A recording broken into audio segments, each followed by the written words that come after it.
My name is Denise Hall. I am 31 years old, a captain in the military police stationed at Fort Liberty.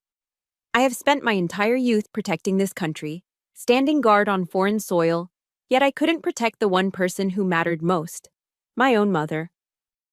From the monsters disguised as family. I never thought a simple reunion dinner would turn into an active crime scene.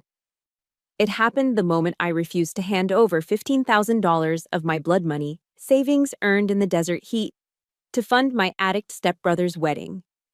My stepfather, Gary, didn't hesitate. He screamed, "Hold her, Tyler. Teach this ungrateful bitch a lesson." I felt the wind of a heavy glass ashtray sailing past my face, slicing the skin above my eyebrow. Blood trickled into my eye, blurring my vision, but I saw him clearly. Tyler, the brother I used to carry on my hip when we were kids.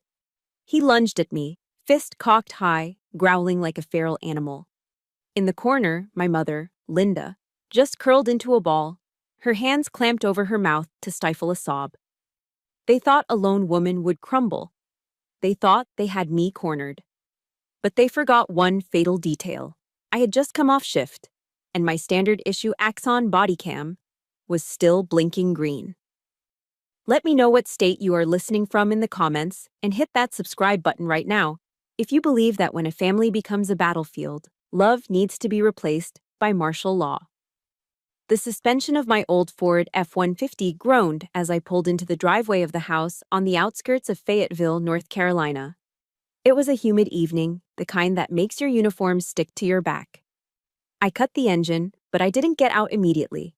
I just sat there, gripping the steering wheel until my knuckles turned white, staring at the house I grew up in. They had painted the siding a cheerful shade of blue, trying to mask the rot inside. But I knew better. The air around this place always felt heavy, like the pressure before a thunderstorm that never breaks. My heart was hammering a frantic rhythm against my ribs, a stark contrast to the calm exterior I was trained to maintain. My hand drifted up, fingers brushing the cold metal of the captain's bars pinned to my chest. It was a grounding technique. I am Captain Denise Hall, I told myself. I command respect.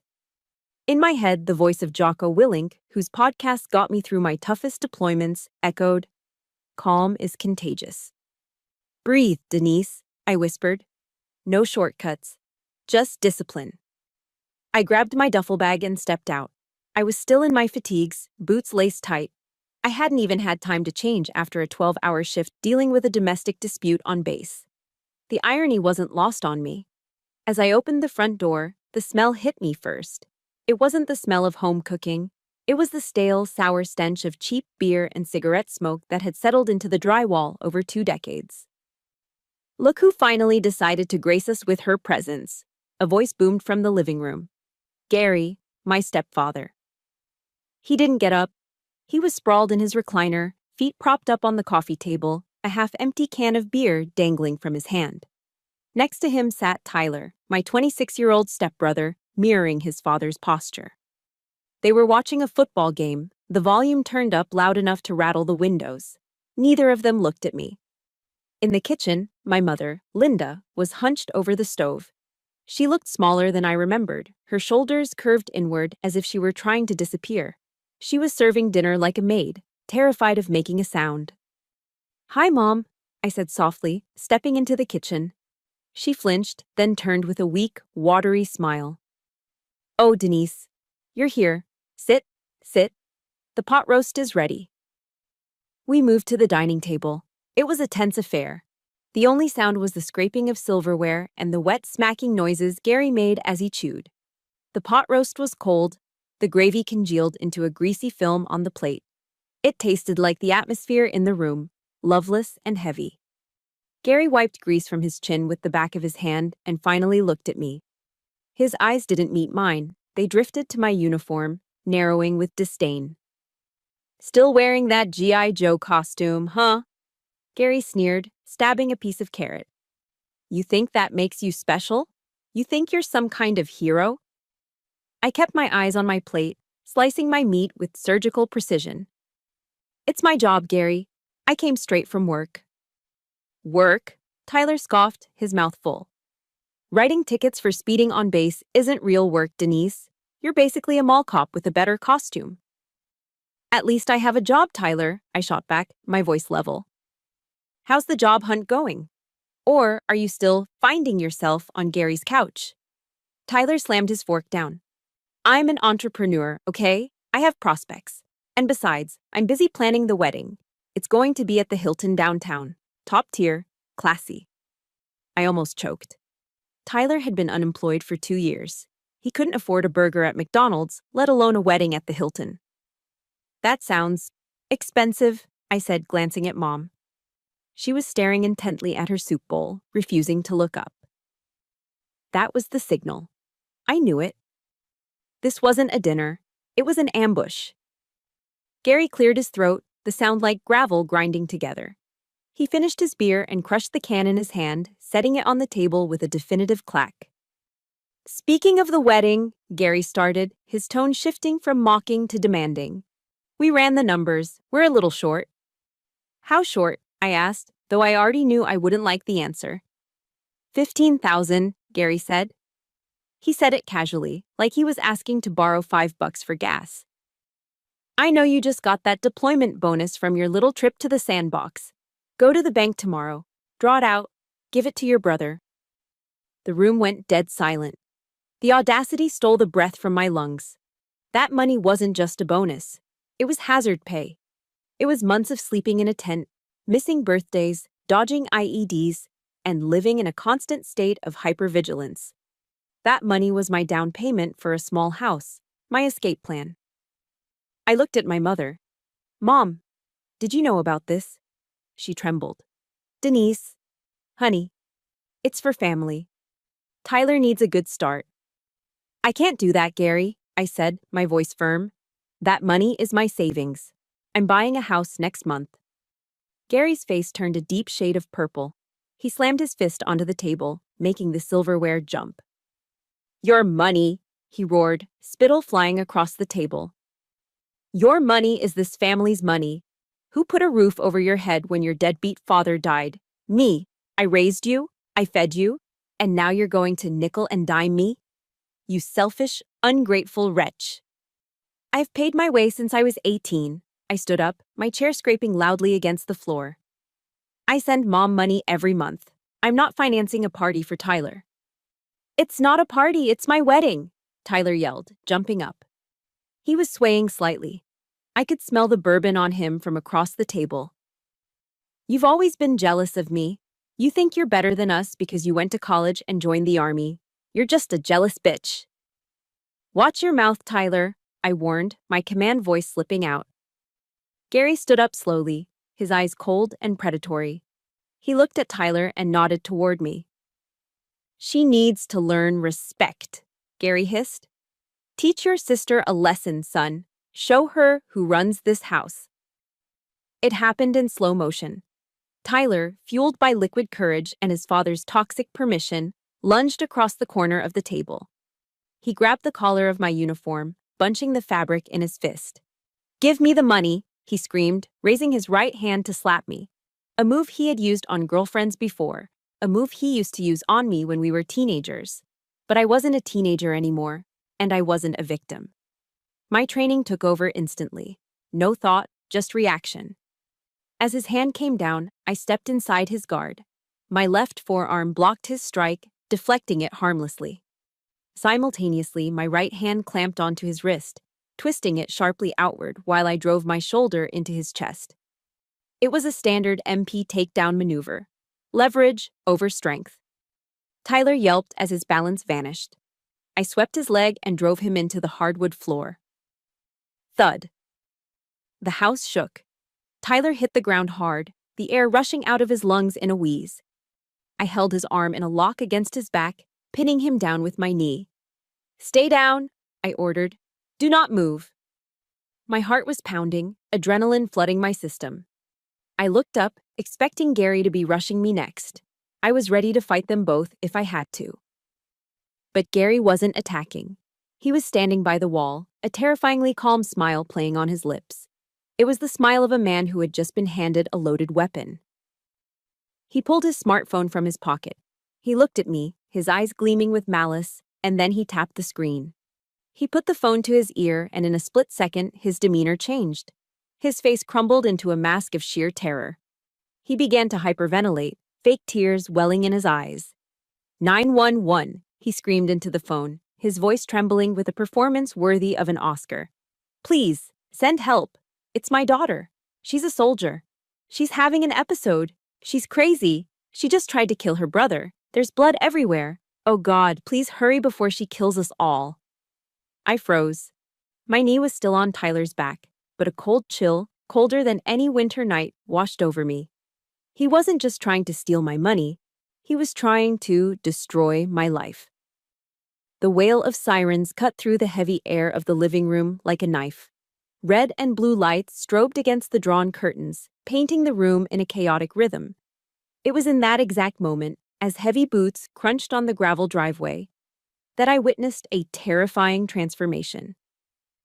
Gary, who seconds ago had been standing over me with a predatory grin, sprang into action. He grabbed his own greasy hair, roughing it up until he looked disheveled. With a violent jerk, he tore the collar of his flannel shirt, popping a button that skittered across the hardwood floor. Then, he dropped to his knees beside Tyler and let out a theatrical sob. Before the door opened, Gary turned his head toward me. The fear on his face vanished, replaced by pure, venomous hatred. "You're dead, you little bitch," he hissed. "I'm going to take your rank. I'm going to take your job. I'm going to make sure you rot in a cell." Then, the mask slammed back into place. "Officer, thank God!" Gary screamed as the door burst open, his voice cracking with fake hysteria. He cradled Tyler's head like a grieving father. "Help us. My daughter. She's snapped. She's got PTSD. She's trying to kill us." Two police officers from the Fayetteville PD stormed in. Officer Ruiz, the lead, had his hand hovering over his taser. "Police, let me see your hands. Everyone stay where you are," Ruiz barked. His eyes landed on me immediately. I didn't flinch. My training kicked in. I snapped to attention, my back rigid, and raised my hands slowly to shoulder height, palms open. My face was a mask of absolute neutrality. "I am unarmed, officer," I stated calmly. "I am complying." The contrast was jarring. Me, a military police captain, standing perfectly still in uniform. Gary, disheveled, weeping, smelling of stale beer. And Tyler, curled on the floor, moaning for the audience. And Mom, huddled in the corner, hands over her ears, sobbing quietly in utter defeat. "She attacked him," Gary wailed, pointing at Tyler's bleeding nose. "She came in demanding money for drugs. When I said no, she went crazy. Look at my boy." Officer Ruiz's eyes narrowed. He looked at me, then Gary. I could see the calculation. Domestic disturbance, veteran, accusation of drugs, and PTSD. It was a narrative he knew well. "Ma'am, step away. Keep your hands visible," Ruiz ordered. "Understood," I said, stepping back. Ruiz separated us, standard procedure. He took Gary into the kitchen. I stood by the window, staring at the flashing lights, hearing Gary's voice drift through the thin walls. He wasn't just lying. He was weaving a tapestry of destruction. "It's been getting worse since she got back from deployment," Gary whispered conspiratorially. "She's hooked on those painkillers, opioids. The army hides it, but we know. Tonight, she said she wished she had her service weapon so she could finish the job." My stomach churned. It was a lie so vile it took my breath away. He was weaponizing the very real struggles of my brothers and sisters in arms against me. He knew that unstable veteran with a gun was a code red for any cop. "Lying lips are abomination to the Lord." The verse from Proverbs flashed through my mind. Gary was a walking blasphemy. Tyler caught my eye and smirked, a fleeting expression of triumph before letting out another groan. "My arm. I think she broke my arm." Minutes later, Ruiz returned, his face grim. "Captain Hall," he said, acknowledging my rank. "Your stepfather is making serious allegations. Aggravated assault, domestic violence, threats against life." "They are false allegations," I replied steady. "I acted in self-defense. My stepbrother attacked me when I refused to give them money." Ruiz sighed, rubbing his neck. Look, Captain, I see a bleeding man and a distraught father. And I see you, without a scratch, in North Carolina, without independent witnesses. He glanced at my mother. Did she see what happened? My heart leaped. Yes, ask her. Ruiz walked over to Mom. Ma'am? Mrs. Holton? Can you tell me what happened? Did your daughter attack your son? The room went silent. Gary stepped out of the kitchen, leaning against the doorframe. He didn't speak. He just stared at Mom with dark, flat eyes, a look that promised retribution. If you speak, you pay. Mom looked up, terrified. She looked at Ruiz, then Gary, and finally me. She stammered, hands shaking. I was in the kitchen. I didn't see anything. I just heard yelling. My heart shattered. She was so broken by that monster she couldn't even defend her own child. She chose survival over truth. Ruiz walked back to me. Captain Hall, it's a he said, she said. I can't arrest you without evidence. But your stepfather wants to press charges. He's demanding a report. I understand, I said, feeling a cold numbness. Pressing charges meant an investigation. My commanding officer would be notified. My security clearance, my career. Everything was hanging by a thread. I'm writing this as a domestic disturbance for now, Ruiz said. But I suggest you leave the premises immediately. I will leave. Gary stood behind Ruiz. As the officer turned away, Gary looked at me. He mouthed 4 words. I told you so. I didn't scream. I didn't lunge. That's what he wanted, for me to lose control and prove his lie true. Instead, I grabbed my duffel bag and walked out. The humid night air felt cleaner than the air inside. As I walked to my truck, despair threatened to pull me under. The injustice burned like acid. I had served my country, done everything right. Yet a liar was inside drinking my mother's coffee, while I was treated like a criminal. Before we move on, I need you to do something. If you have ever been the bad guy, just because you stood up for yourself, hit that like button right now. And in the comments, type, I stand, to let me know I'm not alone. I climbed into my truck. My hands trembled as the adrenaline faded. I looked back at the house. Gary was probably celebrating his victory. But as I stared at the dark windows, my hand brushed against my chest pocket. I felt the hard, rectangular outline of something plastic through my uniform. The despair vanished. Gary thought he had won. He thought he had silenced the only witness, but he forgot about the witness that doesn't feel fear. The witness that doesn't lie. I wasn't reacting anymore. I was planning, and God help him when I executed that plan. Gary didn't wait. He didn't even let the sun fully rise over the pine trees of North Carolina before he launched his next attack. He knew he couldn't beat me in a physical fight. I was younger, stronger, and trained to neutralize threats. So, like the coward he was, he decided to hit me where I couldn't defend myself with martial arts. He went for my livelihood. He went for my honor. At 800 hours, while I was on the parade deck at Fort Liberty overseeing a morning drill for new recruits, a call was coming into the Provost Marshal's office. Gary Holton, playing the role of the terrified, law-abiding citizen, was on the line. He wasn't drunk this time. His voice was steady, sober, and laced with a calculated concern that would have fooled anyone who didn't know the devil beneath the skin. I'm afraid for my life, sir, Gary told the dispatcher, his voice recorded on the emergency line. My stepdaughter, Captain Denise Hall. She has unauthorized weapons. She's been talking about ending things, about taking people with her. She threatened to kill the whole family last night. If the army doesn't intervene, I'm terrified she's going to cause a massacre. He knew the trigger words. Unauthorized weapons. Mental instability. Mass shooting threat. In the modern military climate, those words were nuclear. They bypassed all red tape and triggered an immediate, zero-tolerance response. I was barking orders at a platoon of privates, correcting their formation, when I saw a Humvee from the Military Police Investigations Unit pull up onto the grass. 2 MPs stepped out. They weren't smiling. They weren't my friends from the mess hall. They were on duty, and their faces were grim. One of them was Sergeant Miller, A man I had shared coffee with just 2 days ago. He wouldn't meet my eyes. Captain Hall, Miller said, his voice stiff. I need you to step away from the platoon.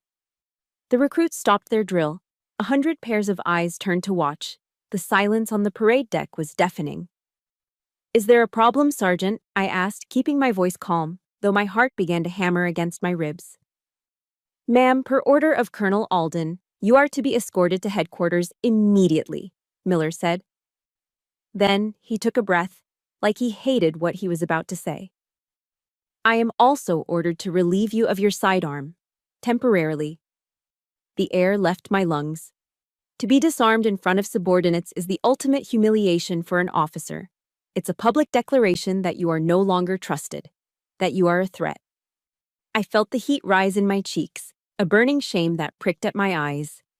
I unholstered my M17 pistol slowly, cleared the chamber, and handed it to Miller butt first. My hands were shaking, just barely, but enough for me to feel it. Am I under arrest? I asked quietly. Not yet, ma'am, just detained for questioning regarding a serious allegation. As I walked to the Humvee, flanked by 2 MPs like a common criminal, I could feel the recruits whispering behind me. 12 years of service. 12 years of perfect conduct, of sacrifice, of missed holidays and lonely nights. All of it stained in an instant by the lies of a man who had never served a day in his life. The drive to HQ was a blur. My mind was racing, spiraling into panic. What did he say? How can they believe him? I tried to channel David Goggins. When you think you're done, you're only at 40% of your body's capability. But my mind wasn't tired. It was terrified. We arrived at Colonel Alden's office. The colonel was a man I respected more than anyone. He was a father figure to me, a man of absolute integrity. Being summoned to his office was usually an honor.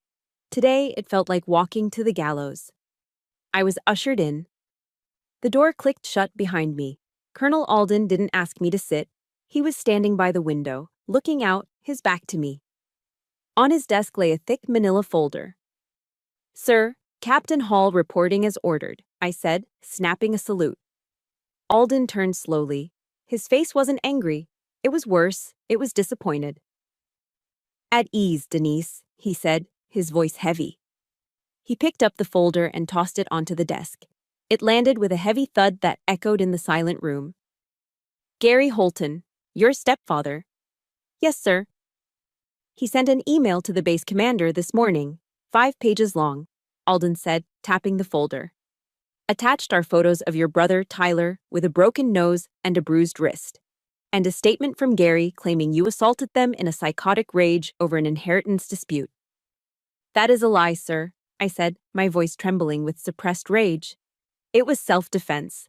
They tried to rob me. He claims you have an opioid addiction, Alden continued, ignoring my defense. He claims you threatened to use your service weapon to clean house. He's demanding a full CID investigation. He's threatening to go to the press if we don't act. Alden leaned forward, his steel-gray eyes boring into mine. You know the UCMJ, Captain, Article 133, conduct unbecoming an officer and a gentleman. If even half of this is true, if you engaged in domestic violence, you're done. Dishonorable discharge, loss of pension, federal prison time. Sir, please, I pleaded, desperation creeping into my voice. Gary is a narcissist. He's doing this because I cut him off financially. I have never touched drugs. I have never threatened anyone. I want to believe you, Denise, Alden said, his voice softening just a fraction. I really do. But in today's climate, with domestic violence accusations, my hands are tied. Unless you have proof, solid, undeniable proof, I have to suspend your clearance pending an investigation. The room spun. Suspended clearance. That was the death knell. Even if I was cleared months later, the stigma would never leave. My career was over. I thought about my pension, the money I used to pay for Mom's insulin. I thought about the health insurance that covered her. I thought about the house I was supposed to buy next month. Gary had calculated this perfectly. He knew that without the army, I was nothing. He wanted to break me, to strip me of my identity, to make me crawl back to him just like Mom did. He wanted to turn me into a failure so he could control me. I felt a wave of nausea. The walls of the office seemed to be closing in. I was trapped. I was alone. I was going to lose everything because a drunkard decided to ruin me. Think, the inner voice screamed. You are a soldier. Think. What do I have? My word against his? No good. Mom's testimony. She's too scared. My clean record? Irrelevant against a DV charge. I looked down at my uniform. The same uniform Gary had mocked last night. The uniform I had worn straight from work to that hellish dinner. Wait. My hand twitched. I felt a phantom pressure against my chest. Last night. I hadn't changed. I had driven straight there. I remembered unclipping the heavy battery pack of my body cam when I got to the car. But I didn't leave it at the station. I had been in a rush.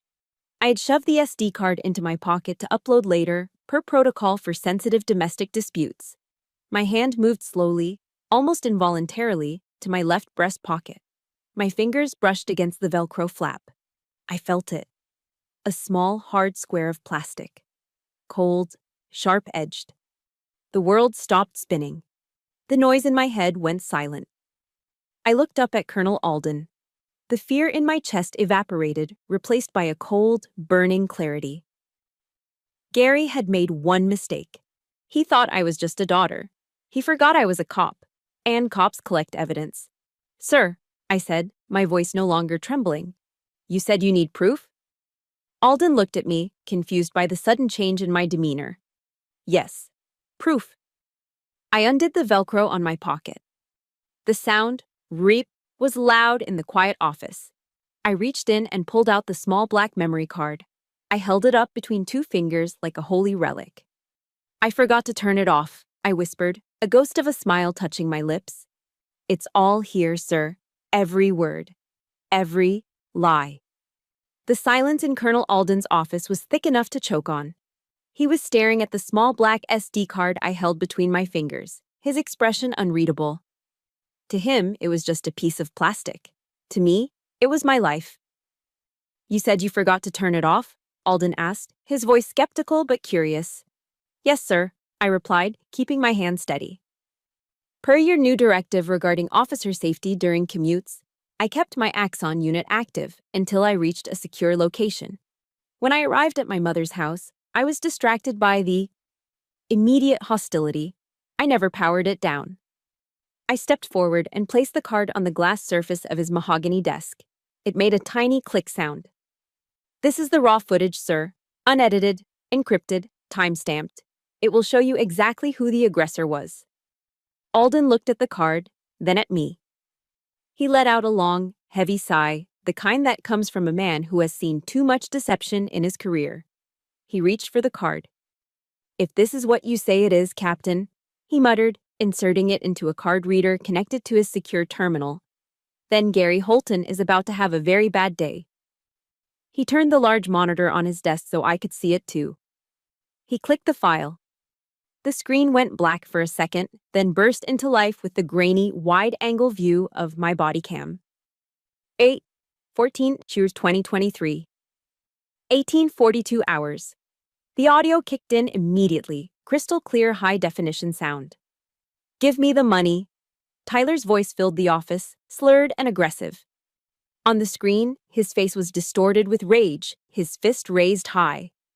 The camera jerked as I flinched back. Stay back, Tyler. Stop! My voice on the recording was loud, authoritative. I wasn't screaming in panic. I was issuing commands. Rules of engagement followed. Then came the scuffle.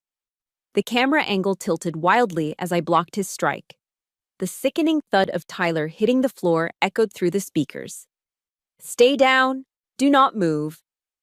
Alden leaned forward, his eyes glued to the screen. He watched as I pinned Tyler.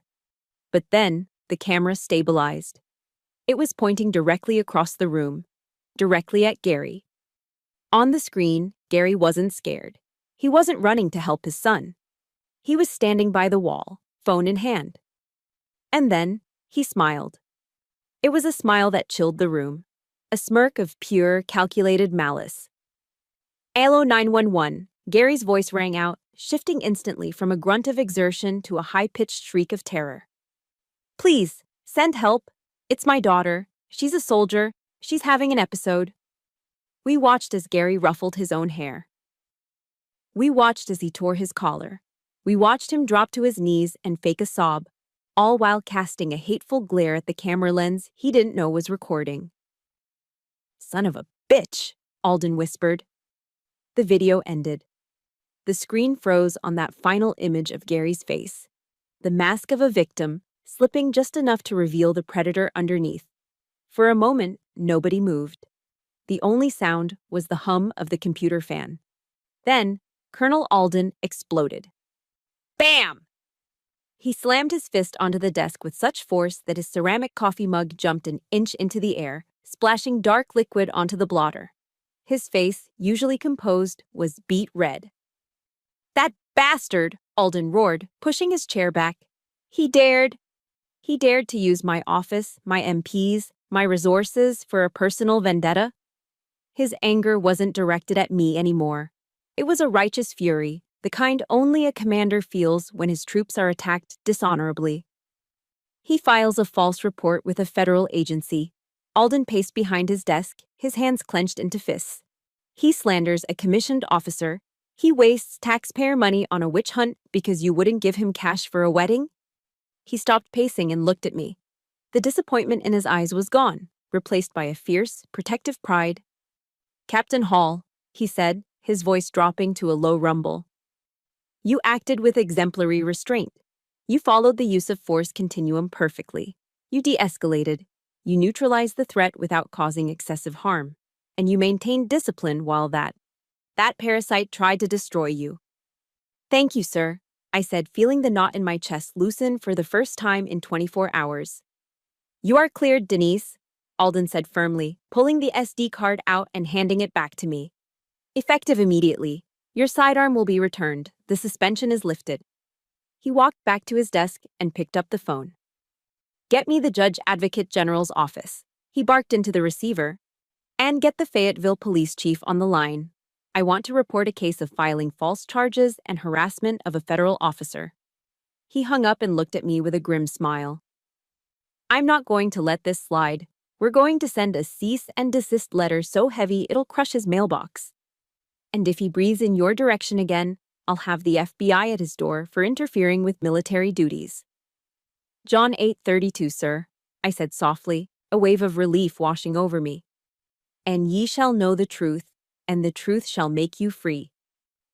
"Amen to that, Captain," Alden nodded. "Dismissed. Go get your gun back." I saluted, turned on my heel, and walked out of the office. The air in the hallway felt lighter. The MPs who had escorted me looked confused as I walked past them, head held high, straight to the armory to reclaim my M17. I had won. The evidence was irrefutable. My career was safe. My honor was intact. But as I sat in my car in the parking lot, clipping my holster back onto my belt, the victory began to taste like ash. I closed my eyes, and the image from the video played back in my mind. Not Gary's smirk, not Tyler's fist. It was Mom. In the corner of the frame, blurry and out of focus, was my mother. She was huddled against the china cabinet, her hands over her ears, shaking like a leaf. She looked so small, so terrified. Gary hadn't just lied to the police. He had terrorized her into silence. He was controlling her, draining her, using her fear to feed his own ego. I realized then that this wasn't over. Clearing my name was just the first battle. The war was still raging inside that house. Gary wasn't just a liar. He was a parasite. A tick burrowed deep into the skin of my family, sucking the life out of the host until there was nothing left. And you don't negotiate with a parasite. You don't reason with it. You burn it out. I started the engine of my truck. I wasn't going back to the barracks. I had a new mission now. If Gary wanted to play dirty with money, I was going to find out exactly where the money was going. I pulled out my phone and dialed the number of an old friend in banking. It was time to follow the paper trail. The opportunity came 2 days later. Gary, in his infinite arrogance, had taken Tyler for a tuxedo fitting. He wanted his son to look like royalty for a wedding he couldn't afford. And of course, he was paying for it with credit cards that were likely already maxed out. I watched from down the street in my rental car as Gary's truck pulled away. As soon as they turned the corner, I drove up the driveway. The house felt different when they weren't there. It wasn't angry. It was just sad, cold. I used my key to let myself in. The air conditioning was off to save money, yet the house felt freezing. I found Mom at the kitchen table. She wasn't cooking or cleaning. She was just sitting there, staring at a pile of envelopes. Some were unopened, others were torn open, their contents spilling out like confetti of doom. Final notice, past due, collection agency. Mom, I said softly. She jumped, her hand flying to her chest. Denise, you shouldn't be here. If Gary comes back...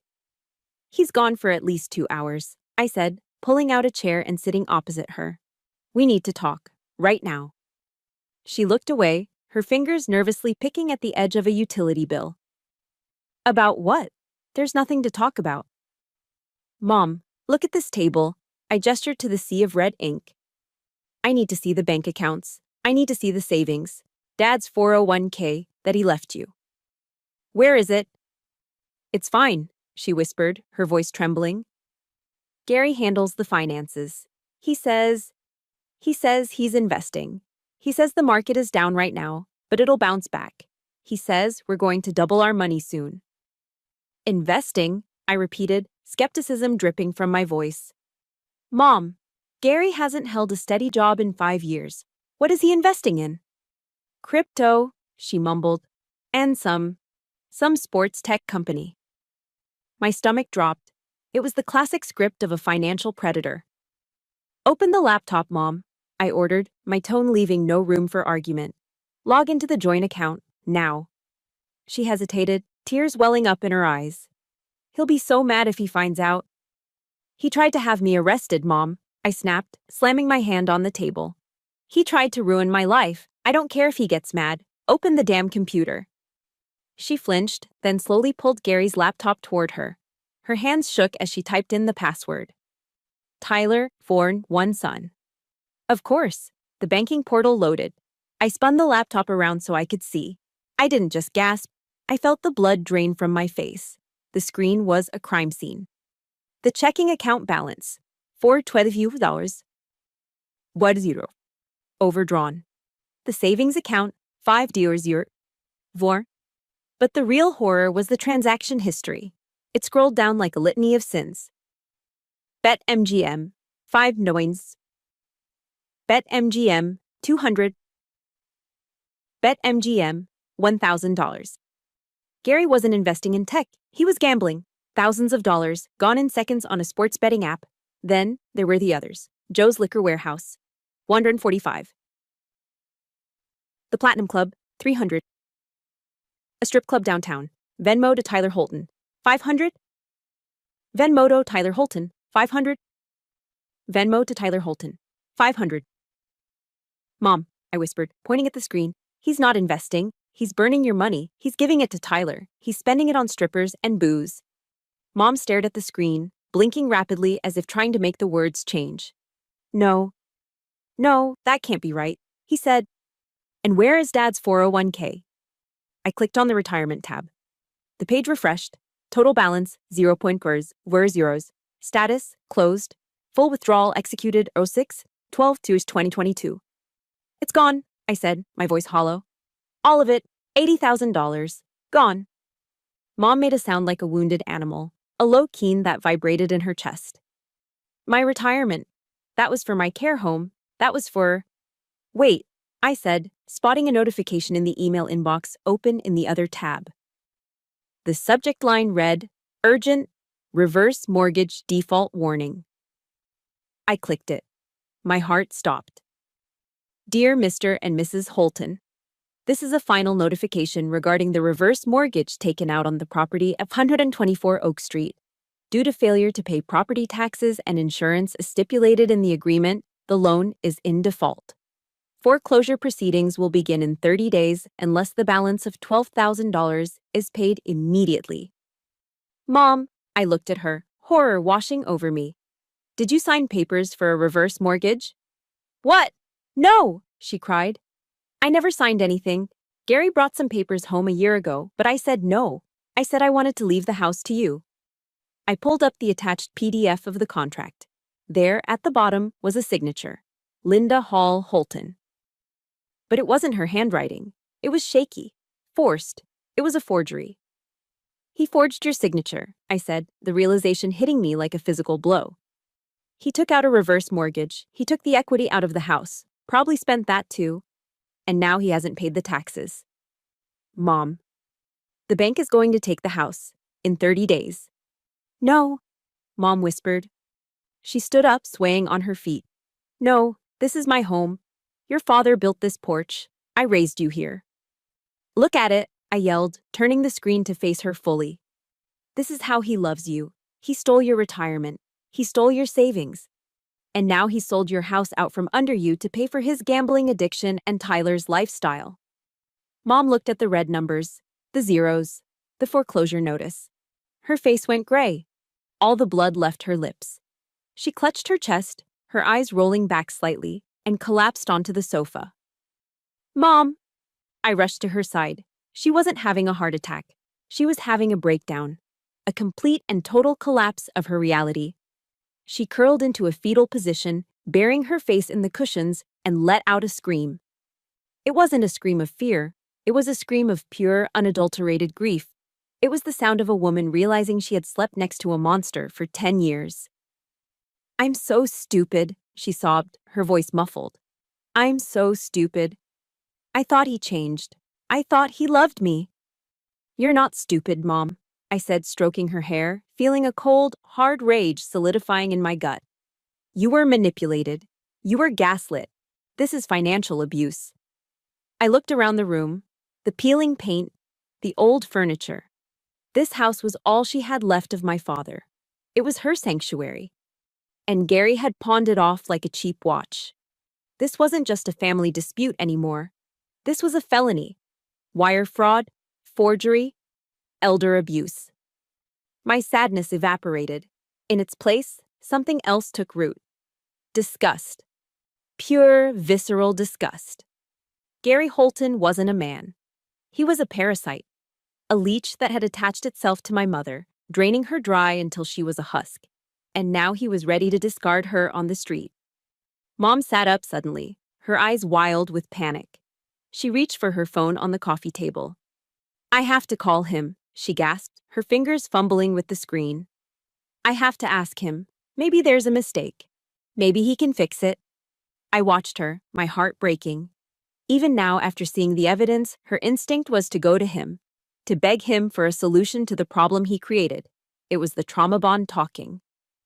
I reached out and grabbed her wrist. Hard. Before we see if Linda makes that call, I have a question for you. Have you ever trusted someone with your life, only to find out they were stealing your future behind your back?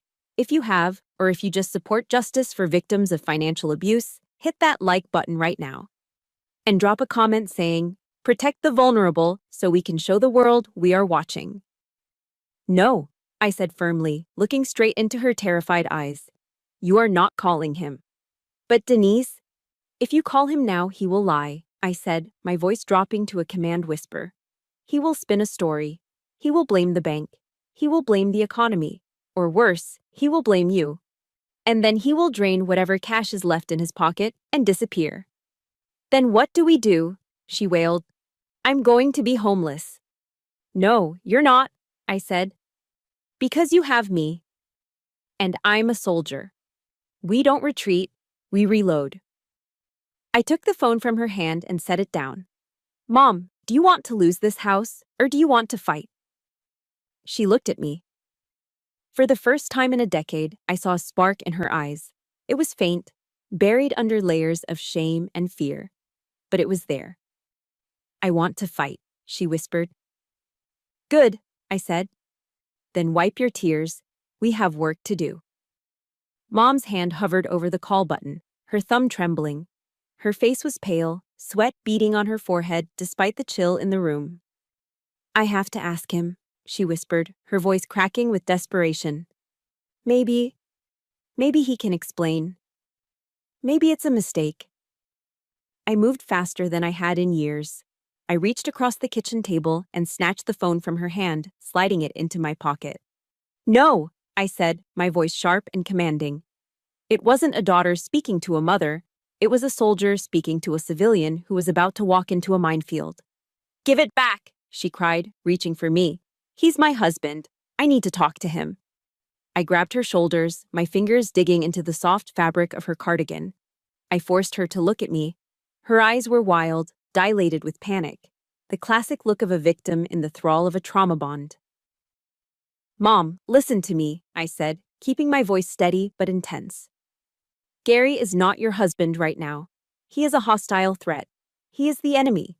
If you call him, he will know we know. He will drain whatever is left in that account. He will burn the paper trail. He will disappear.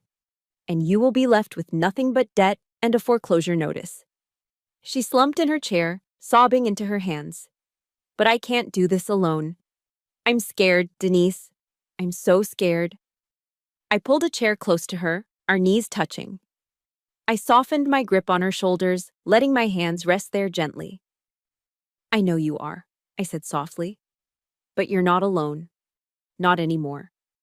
She looked up at me, tears streaming down her face, ruining her makeup. For the first time, she really looked at me. Not as the rebellious teenager she had kicked out at 18 because Gary demanded it. Not as the difficult daughter who refused to lend money. She looked at me and saw the woman I'd become. I'm so sorry, she choked out. I let him chase you away. I chose him over you. I was so blind. And now look at me.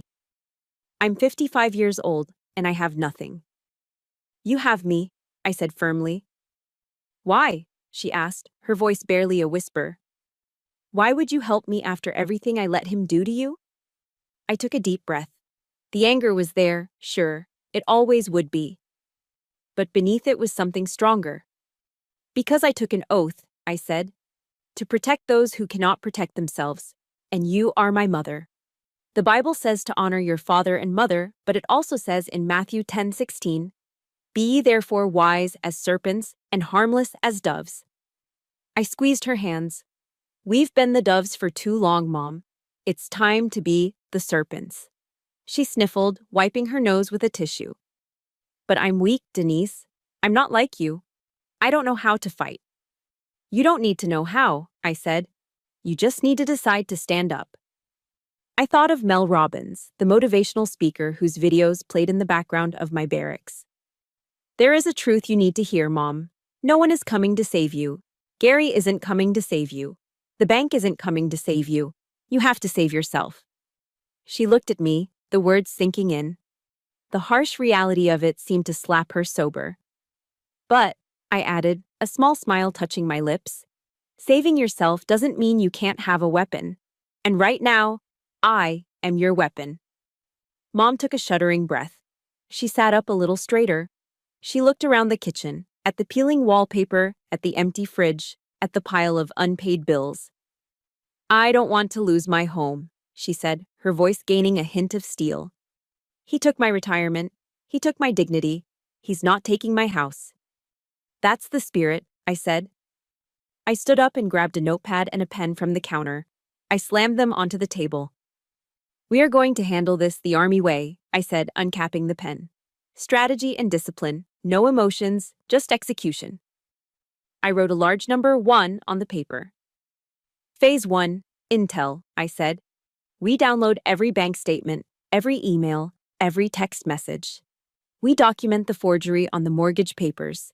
We build a file so thick it could kill a man if you dropped it on him. I wrote number 2.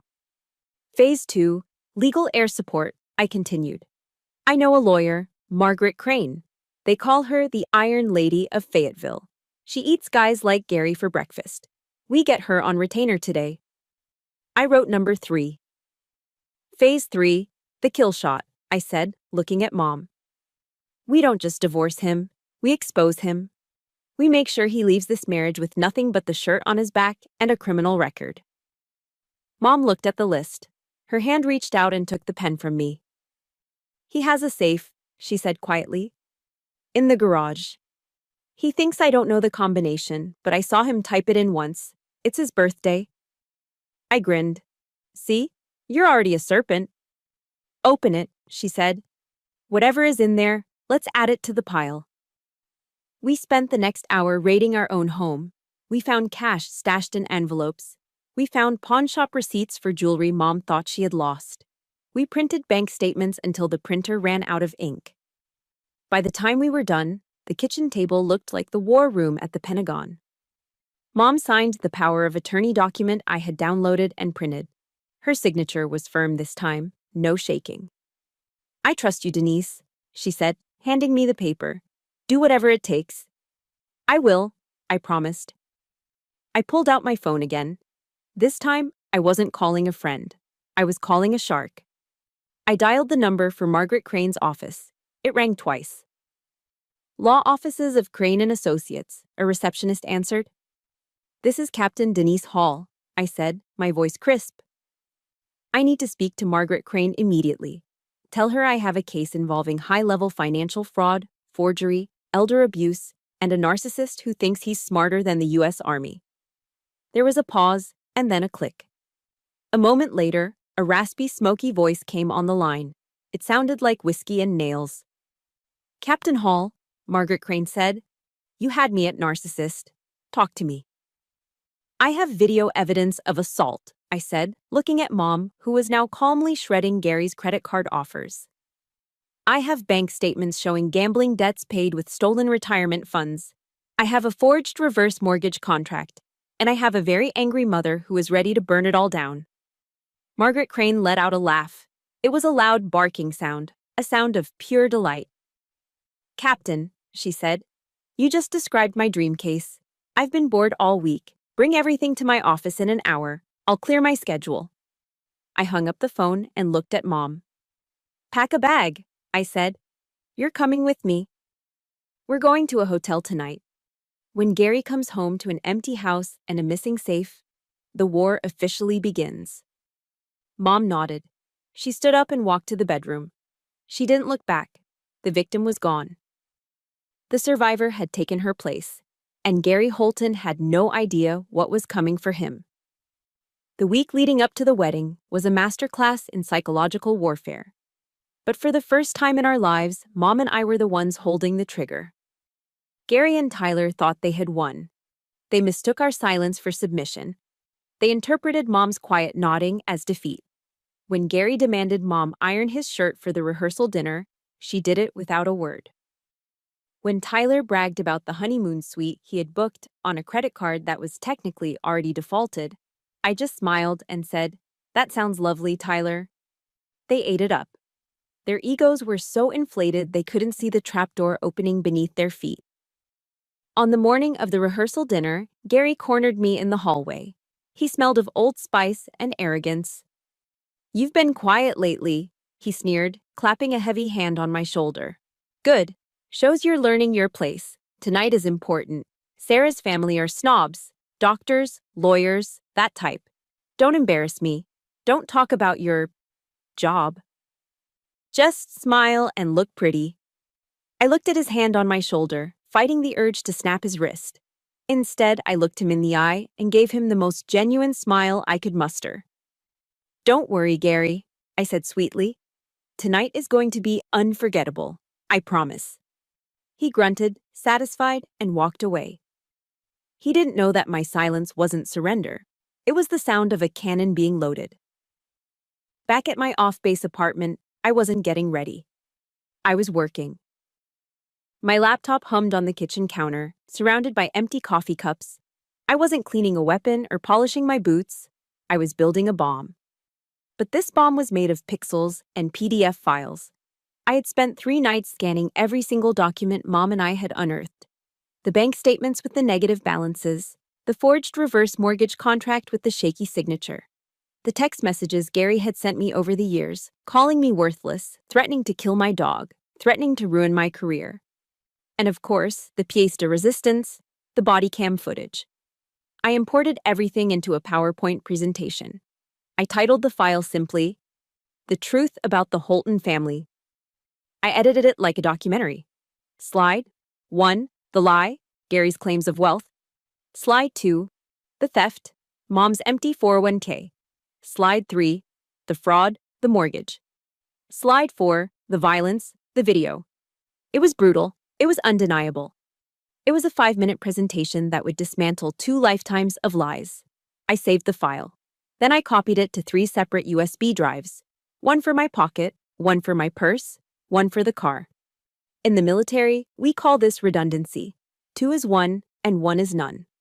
If Gary tried to stop one, I'd have 2 more ready to go. At 1600 hours, my phone buzzed. It was a text from Big Mike. Mike was a former Army Ranger I had served with in Afghanistan. He stood 6'4" and was built like a vending machine made of muscle. He now ran a private security firm in Fayetteville. Text: assets in place. We'll be at the Green Valley at 17:30. Front and back exits covered.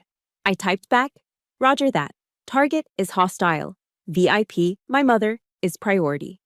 Do not let anyone leave once the show starts. Text: understood.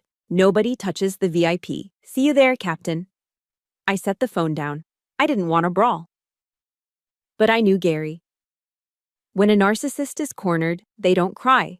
They attack. And Tyler, drunk on entitlement and probably bourbon, would be unpredictable. I wasn't taking any chances with Mom's safety. It was time to suit up. For a civilian wedding, most sisters would wear a nice dress. Maybe something floral, something that blended in. I went to my closet and pulled out the garment bag that held my dress mess uniform. This is the Army's equivalent of a tuxedo, but far more significant. It's a short, fitted jacket with satin lapels, high-waisted trousers with a gold stripe down the leg, and a cummerbund. It screams formality. It commands authority. I put on the white shirt, fumbling slightly with the studs. I tied the black bow tie. I slipped into the jacket. Then came the medals. I pinned my rack to the left chest. The Bronze Star, the Commendation Medal, the Campaign Medals, each one a testament to discipline, sacrifice, and honor. Concepts Gary and Tyler couldn't even spell. I looked in the mirror. The woman staring back wasn't Denise, the stepdaughter. She wasn't Denise, the victim. She was Major Select Denise Hall, an officer of the United States Army, and tonight, she was the executioner. I took a deep breath, centering myself. The verses of Psalm 23 came to me, a warrior's prayer. Yea, though I walk through the valley of the shadow of death, I will fear no evil. For thou art with me.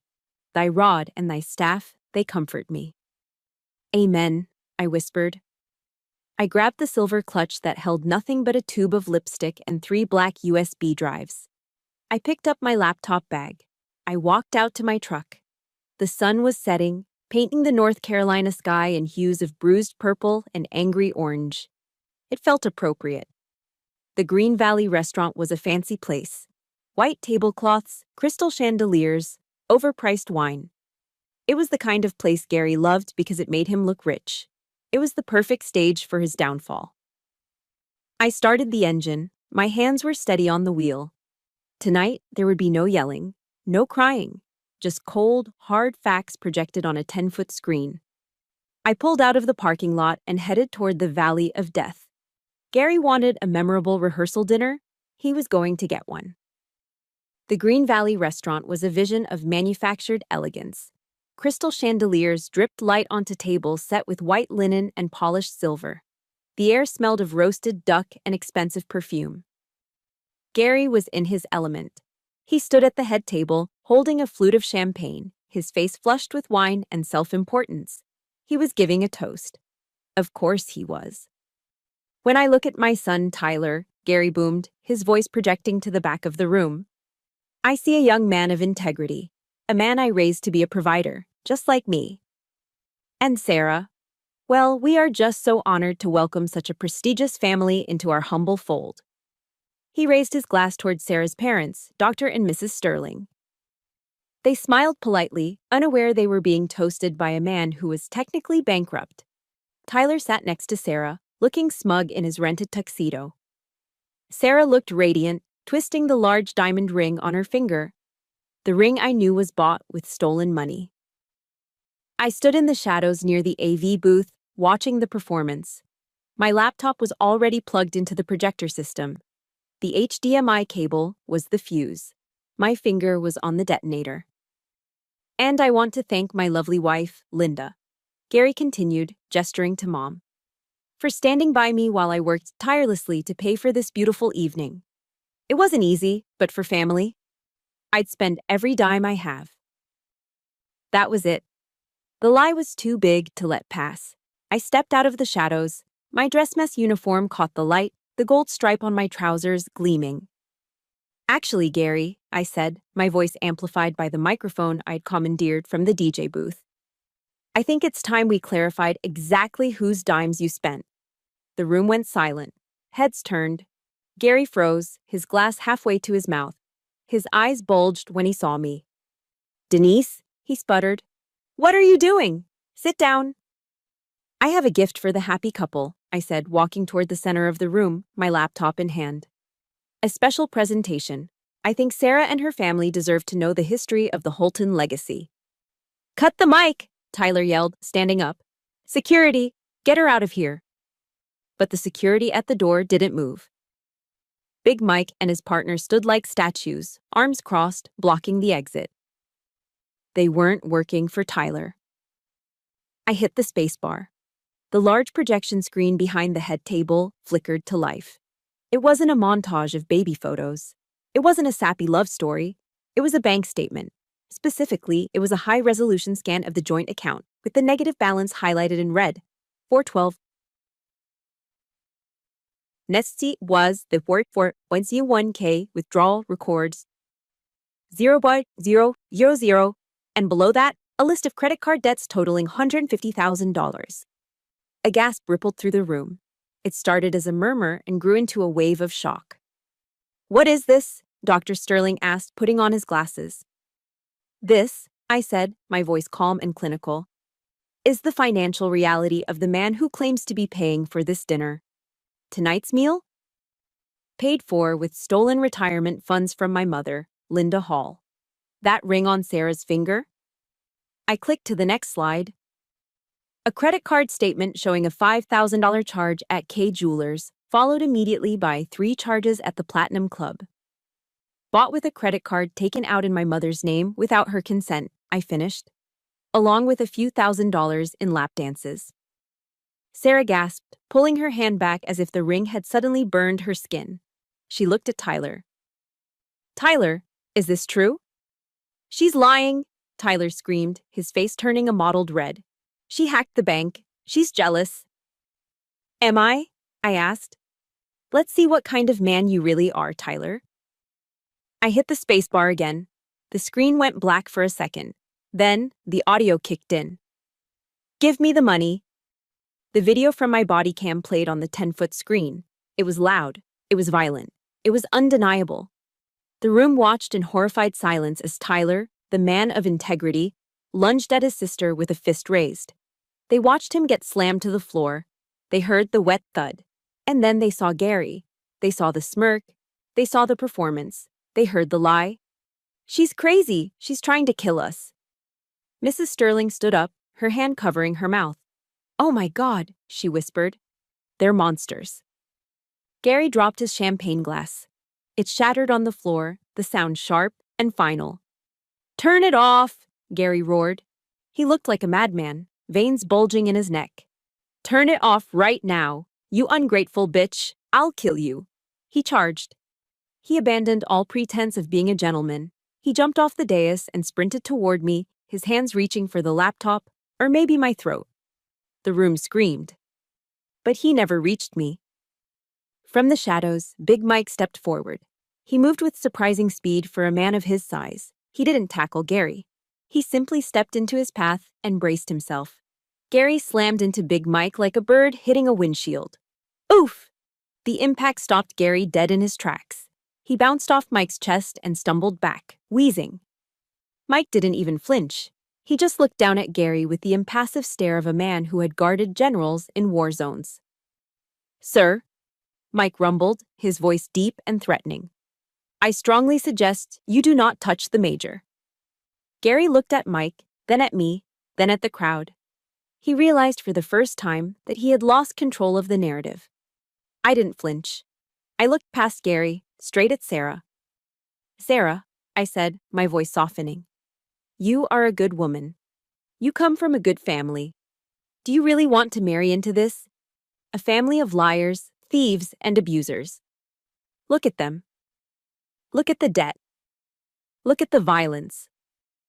Is this the life you want? Sarah was trembling. Tears were streaming down her face, ruining her bridal makeup. She looked at Tyler, who was still standing by the table, looking small and pathetic. Tyler, Sarah said, her voice shaking. Did you know? About the money? About your dad stealing from Linda? Babe, listen, Tyler stammered, holding his hands out. It's complicated. Dad said he had an investment. It's not complicated, Sarah yelled. It's theft. She grabbed her left hand with her right. She yanked the diamond ring off her finger. You are a liar, she spat. And your father is a criminal. She threw the ring. It hit Tyler square in the chest and bounced onto the floor with a hollow clink. It's over, she said. The wedding is off. She turned to her parents. Mom, Dad, let's go. Dr. Sterling stood up, buttoning his jacket. He shot Gary a look of pure disgust. You will be hearing from our lawyers regarding the deposits we paid, he said icily. The Sterling family walked out. The guests followed, murmuring, casting glances of judgment at the Holton men.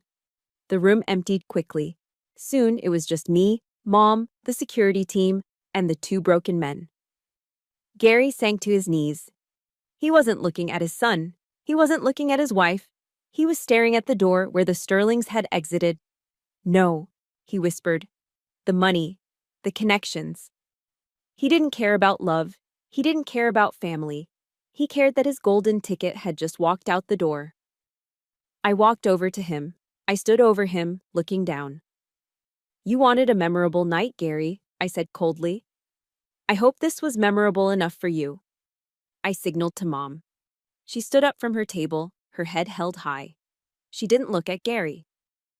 She walked straight to the door. Come on, Mom, I said. We're leaving. As we walked out into the cool night air, I heard Gary scream. It was a raw, primal sound of rage and impotence. He threw a chair across the empty room. I didn't look back. The stage had been set, the play was over, and the curtains had closed on Gary Holton's life. But I knew, as I unlocked the car door, that a man like Gary wouldn't just scream. When the shock wore off, he would come for blood. And I would be waiting. The hammer of justice didn't fall softly.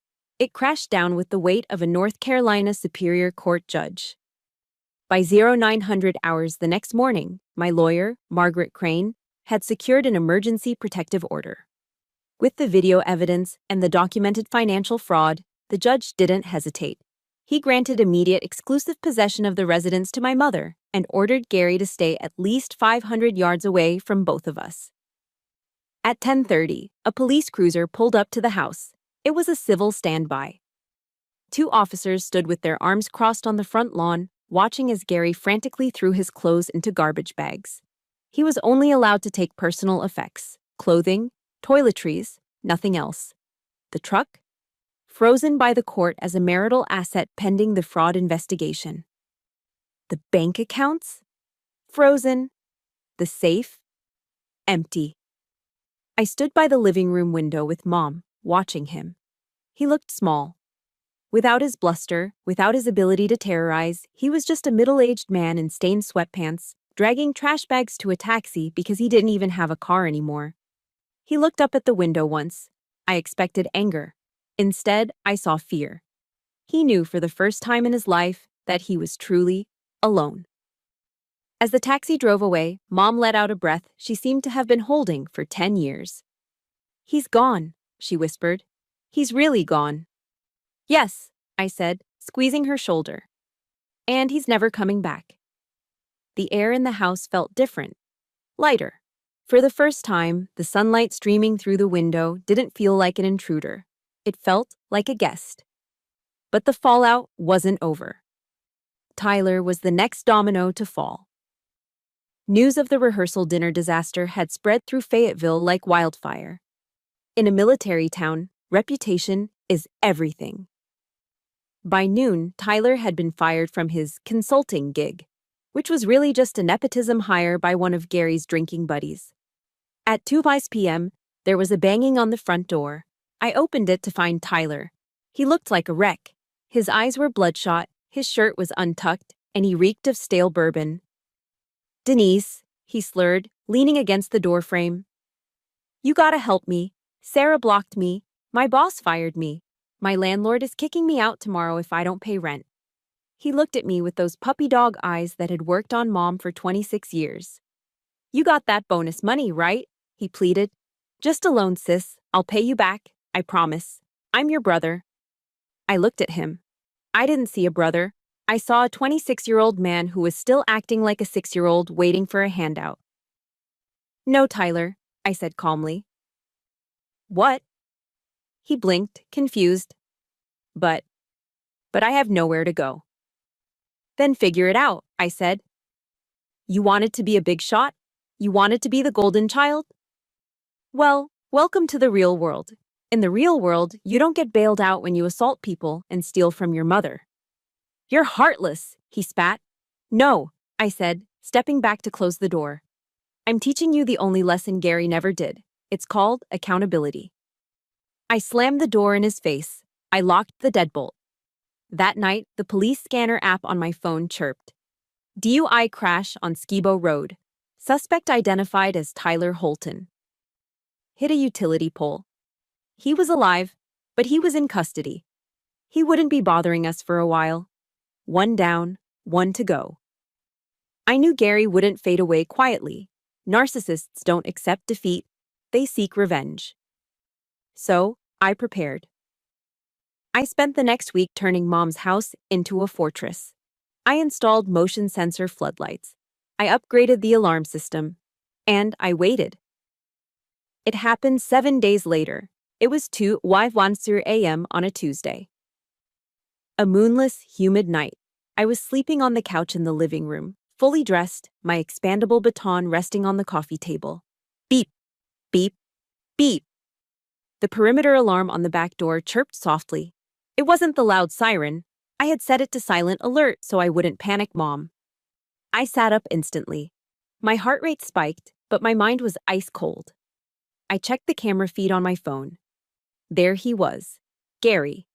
He was stumbling around the back patio, wearing dark clothes that were too tight for him.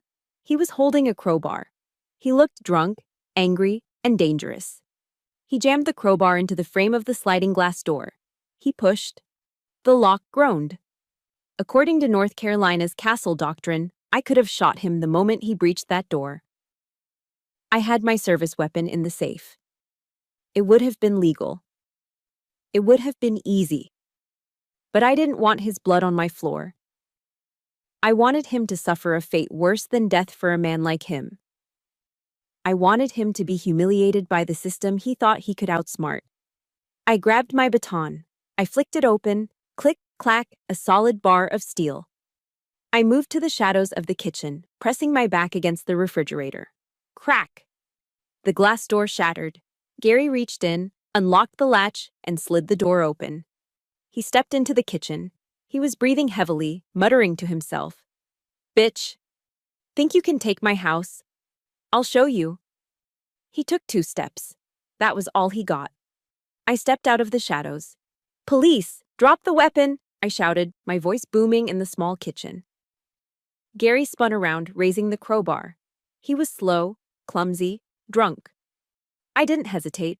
I swung the baton low, striking his right forearm, the radial nerve motor point. Thwack! Gary screamed and dropped the crowbar.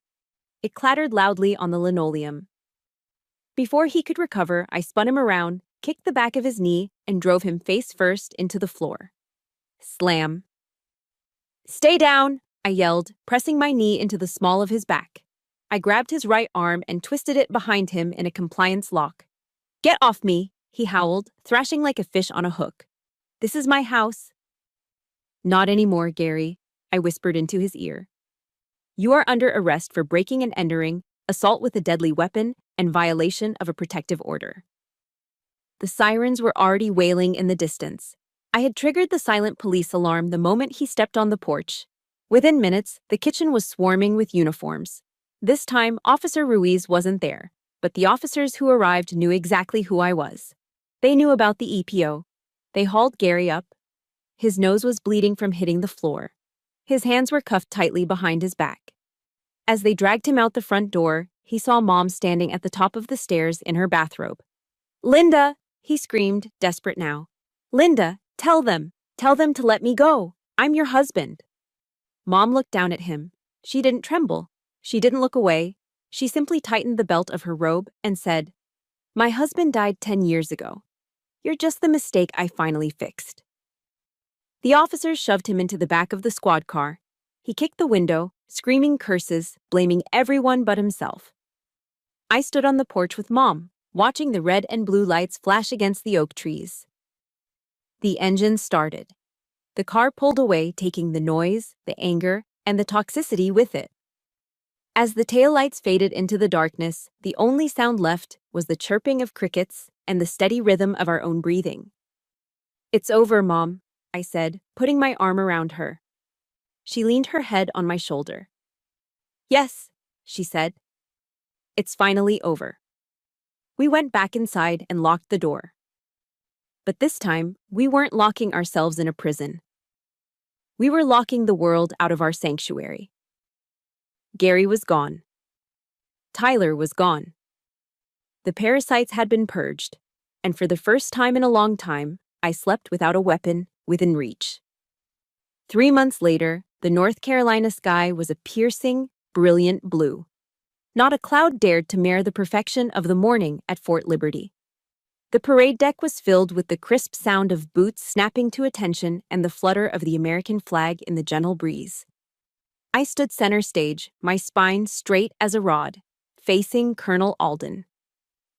"Attention to orders," the adjutant bellowed over the PA system. The crowd fell silent. "The President of the United States has reposed special trust and confidence in the patriotism, valor, fidelity, and abilities of Captain Denise Hall," the voice boomed. "In view of these qualities and her demonstrated potential for increased responsibility, she is, therefore, promoted to the rank of Major in the United States Army." Colonel Alden stepped forward. He held a small velvet box in his hand.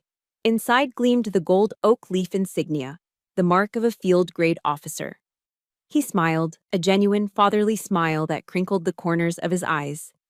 "You earned this, Denise," he said quietly, so only I could hear. "Not just for what you did in uniform, but for the battle you won out of it." He removed my old captain's bars and pinned the new gold oak leaves onto my collar. I felt the weight of them. It was a physical weight, yes, but it felt different than the burdens I had carried for so long. For years, I had carried the weight of Gary's insults.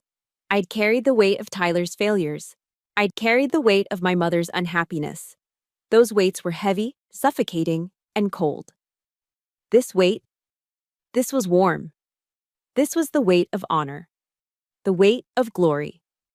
The weight of a future I had carved out with my own 2 hands. "Thank you, sir," I said, my voice steady. I turned to face the audience. Usually, at a promotion ceremony, you look for your spouse, your kids, maybe your dad. I looked for the woman in the front row. Mom was sitting there. But she wasn't the woman I remembered from that dark, beer-stained living room 3 months ago. She wasn't the woman hunched over a pile of debt. She was wearing a bright yellow sundress that matched the sunshine. Her hair was cut in a stylish bob. She was sitting upright, her hands clasped in her lap, beaming. When our eyes met, she didn't look away in shame. She waved, a small, proud wave.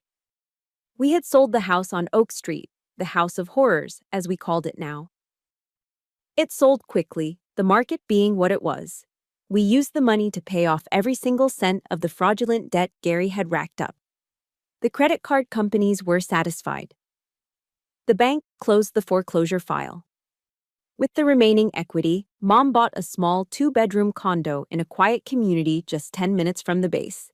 It had a balcony where she grew tomatoes and basil. She had joined a local garden club. She went to brunch with friends on Sundays. She was 55 years old, and for the first time in her adult life, she was free. Seeing her smile, that was my real promotion. That was the medal I would wear on my heart forever. After the ceremony, the crowd dispersed for refreshments, but I had one last duty. A platoon of new military police graduates was waiting in formation. They were young, fresh-faced, eager to serve. They looked at me with awe, seeing the gold oak leaves, seeing the bronze star. I walked up to them. "At ease," I commanded. They relaxed their stance, but their eyes stayed glued to me. "You are all entering a profession of arms," I began, my voice carrying across the grass without a microphone. "You have been trained to shoot. You have been trained to fight. You have been trained to identify the enemy." I paused, looking at a young female private in the front row. She reminded me of myself at 20. "But I am here to tell you that the enemy isn't always wearing a different uniform," I said. "The enemy isn't always on a battlefield thousands of miles away. Sometimes the enemy is hiding in the places you trust the most. Sometimes the enemy shares your last name." A few of them blinked, surprised by the raw honesty. "Your strength," I placed my hand over my heart, tapping the fabric of my uniform, "does not come from the weapon on your hip. It comes from here. It comes from the discipline to say no when it's easier to say yes. It comes from the courage to protect the vulnerable, even if it breaks your heart to do it." I looked at them, channeling every ounce of conviction I had. Never let anyone, not a partner, not a parent, not a sibling, compromise your integrity. You are guardians of justice. Start by guarding your own souls. "Hooah!" the platoon roared in unison. "Dismissed," I said. I walked away toward the parking lot. The sun was beginning to dip, painting the sky in streaks of gold and violet. I got into my new car, a sensible sedan, fully paid for.